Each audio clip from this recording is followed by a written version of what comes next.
ನಟ ಯಶ್ ತಾಯಿ ವಿರುದ್ಧ ಸೈಟ್ ಒತ್ತುವರಿ ಆರೋಪ ಕೇಸ್ಗೆ ಸಂಬಂಧಪಟ್ಟ ಹಾಗೆ ಮಧ್ಯಂತರ ನಿರ್ಬಂಧ ಆಜ್ಞೆಯನ್ನ ಈಗ ಕೋರಿದ್ದ ಪುಷ್ಪಾವತಿಗೆ ಹಿನ್ನಡೆಯಾಗಿದೆ. ನಟ ಯಶ್ ತಾಯಿ ವಿರುದ್ಧ ಸೈಟ್ ಒತ್ತುವರಿ ಆರೋಪ ಕೇಸ್ ಸಾಕಷ್ಟು ದಿನಗಳಿಂದ ಕೇಳಿ ಬರ್ತಾ ಇತ್ತು. ಮಧ್ಯಂತರ ನಿರ್ಬಂಧಕಾಜ್ಞೆಯನ್ನ ಪುಷ್ಪಾವತಿಯವರು ಕೋರಿದ್ರು, ಆದರೆ ಹಿನ್ನಡೆಯಾಗಿದೆ. ಸೈಟ್ ಒತ್ತುವರಿ ಮಾಡಿದ್ದಾರೆ ಅಂತ ದೇವರಾಜ್ ಆರೋಪ ಮಾಡಿದ್ರು. ಮೈಸೂರಿನ ಲಕ್ಷ್ಮಮ್ಮ ಪರವಾಗಿ ಜಿಪಿಎ ಪಡೆದು ದೇವರಾಜ್ ಕೇಸ್ ಹಾಕಿದ್ದಾರೆ. ಲಕ್ಷ್ಮಮ್ಮ ಭೂಸ್ವಾಧೀನಕ್ಕೆ ಅಡ್ಡಿಯಾಗದಂತೆ ಕೋರ್ಟ್ ಆದೇಶ ಕೂಡ ಕೊಟ್ಟಿದೆ.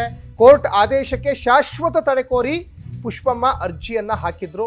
ಆದರೆ ಮಧ್ಯಂತರ ನಿರ್ಬಂಧಕಾಜ್ಞೆಯನ್ನ ಹಾಸನ ನ್ಯಾಯಾಲಯ ನೀಡಲಿಲ್ಲ. ನಟ ಯಶ್ ತಾಯಿ ವಿರುದ್ಧ ಒಂದು ಕಡೆ ಕೇಸ್ ಕೂಡ ದಾಖಲಾಗಿತ್ತು. ಆ ಕೇಸ್ಗೆ ಸಂಬಂಧಪಟ್ಟ ಹಾಗೆ ಈಗ ಪುಷ್ಪಾವತಿಗೆ ಹಿನ್ನಡೆಯಾಗಿದೆ. ಸೈಟ್ ಒತ್ತುವರಿ ಮಾಡಿದ್ದಾರೆ ಅಂತ ದೇವರಾಜ್ ಅವರು ಆರೋಪ ಮಾಡಿದ್ರು. ಮೈಸೂರಿನ ಲಕ್ಷ್ಮಮ್ಮ ಪರವಾಗಿ ಜಿಪಿಎ ಪಡೆದು ದೇವರಾಜ್ ಕೇಸ್ ಕೂಡ ಹಾಕಿದ್ರು. ಲಕ್ಷ್ಮಮ್ಮ ಭೂಸ್ವಾಧೀನಕ್ಕೆ ಅಡ್ಡಿಯಾಗದಂತೆ ಕೋರ್ಟ್ ಆದೇಶವನ್ನು ಹೊರಡಿಸಿದೆ. ಕೋರ್ಟ್ ಆದೇಶಕ್ಕೆ ಶಾಶ್ವತ ತಡೆ ಕೋರಿ ಪುಷ್ಪಮ್ಮ ಅಲ್ಲಿ ಅರ್ಜಿಯನ್ನು ಹಾಕ್ತಾರೆ. ಆದರೆ ಮಧ್ಯಂತರ ನಿರ್ಬಂಧಕಾಜ್ಞೆಯನ್ನು ನೀಡದ ಹಾಸನ ನ್ಯಾಯಾಲಯ ಒಟ್ಟಾರೆಯಾಗಿ ನಟ ಯಶ್ ತಾಯಿ ಏನಿದಾರಲ್ಲ ಪುಷ್ಪ ಅವರಿಗೆ ಹಿನ್ನಡೆಯಾಗಿದೆ ಈ ಕೇಸಲ್ಲಿ ಅನ್ನೋದು ಸದ್ಯಕ್ಕೆ ಗೊತ್ತಾಗ್ತಾ ಇದೆ. ಒಂದು ಕಡೆ ಈಗ ದೇವರಾಜ್ ಒಂದು ಕಡೆ ಈಗ ಈ ಬಗ್ಗೆ ಒಂದು ಕೇಸ್ ಕೂಡ ದಾಖಲು ಮಾಡಿದ್ರು.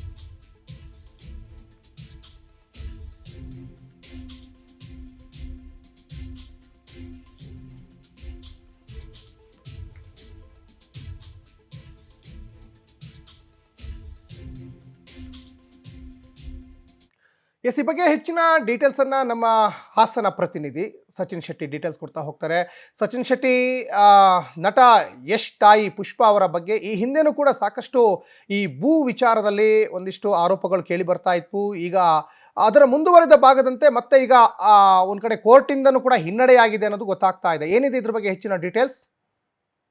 ಖಂಡಿತ ಸಚಿನ್, ಏನು ಕಳೆದ 2 ವಾರಗಳಿಂದನೂ ಕೂಡ ಹಾಸನದಲ್ಲಿ ಏನು ನಟ ಯಶ್ ಅವರ ತಾಯಿ ಪುಷ್ಪ ಅವರು ಏನು ಒತ್ತುವರಿಯನ್ನ ಮಾಡ್ಕೊಂಡಿದ್ದಾರೆ. ಅವರ ಮನೆಯ ಪಕ್ಕದಲ್ಲಿರ್ತಕ್ಕಂಥ ಜಾಗವನ್ನ ಒತ್ತುವರಿಯನ್ನ ಮಾಡ್ಕೊಂಡಿದ್ರು ಅಂತ ಹೇಳ್ಬಿಟ್ಟು ಒಂದು ಆರೋಪನ ಮಾಡಿ ಆ ಒಂದು ಸೈಟಿನ ಮೂಲ ಓನರ್ ಲಕ್ಷ್ಮಮ್ಮ ಅವರಿಂದ ಜಿಪಿಎ ಪಡೆದಂತಹ ದೇವರಾಜ್ ಅವರು ಆರೋಪ ಮಾಡಿದ್ರು.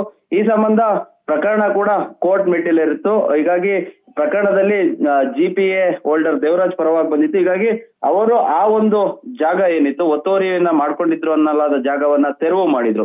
ಈ ಸಂಬಂಧ ನಟ ಯಶ್ ಅವರ ತಾಯಿ ಕೂಡ ಪೊಲೀಸ್ ಠಾಣೆಗೆ ಬಂದು ದೇವರಾಜ್ ವಿರುದ್ಧ ಕೂಡ ಪ್ರಕರಣ ದಾಖಲು ಮಾಡಿದ್ರು. ಅಂದ್ರೆ ಅವರು ಸುಖ ಸುಮ್ಮನೆ ನಮ್ಮ ಜಾಗ, ನಾವು ಬೇರೆಯವರಿಂದ ಪರ್ಚೇಸ್ ಮಾಡಿದಂತ ಜಾಗ, ನಾವೆಲ್ಲವೂ ಕೂಡ ಲೀಗಲ್ ಆಗಿದ್ದೀವಿ, ಹೀಗಾಗಿ ಅವರು ನಮ್ಮ ಜಾಗವನ್ನ ಸುಖ ಸುಮ್ಮನೆ ಬಂದು ಕೆಡವಿದ್ದಾರೆ ಅಂತ ಹೇಳ್ಬಿಟ್ಟು ಆರೋಪನ ಮಾಡಿ ಪ್ರಕರಣವನ್ನು ಕೂಡ ದಾಖಲು ಮಾಡಿದ್ರು. ಈ ಸಂಬಂಧ ಈ ಪ್ರಕರಣ ದಾಖಲಾದ ಬೆನ್ನಲ್ಲೇ ದೇವರಾಜ್ ಅವರು ಕೂಡ ಕೋರ್ಟ್ ಮೆಟ್ಟಿಲೇರಿದ್ರು. ಈಗಾಗಲೇ ಕೋರ್ಟ್ ಕೂಡ ಒಂದು ರೀತಿಯಲ್ಲಿ ಅವರು ಏನು ಒಂದು ತಡೆಯಾಜ್ಞೆಯನ್ನ ಕೋರಿದ್ರು, ಅದಕ್ಕೆ ಈಗ ಕೋರ್ಟ್ ವ್ಯತಿರಿಕ್ತ ತೀರ್ಪನ್ನು ನೀಡಿರ್ತಕ್ಕಂಥದ್ದು.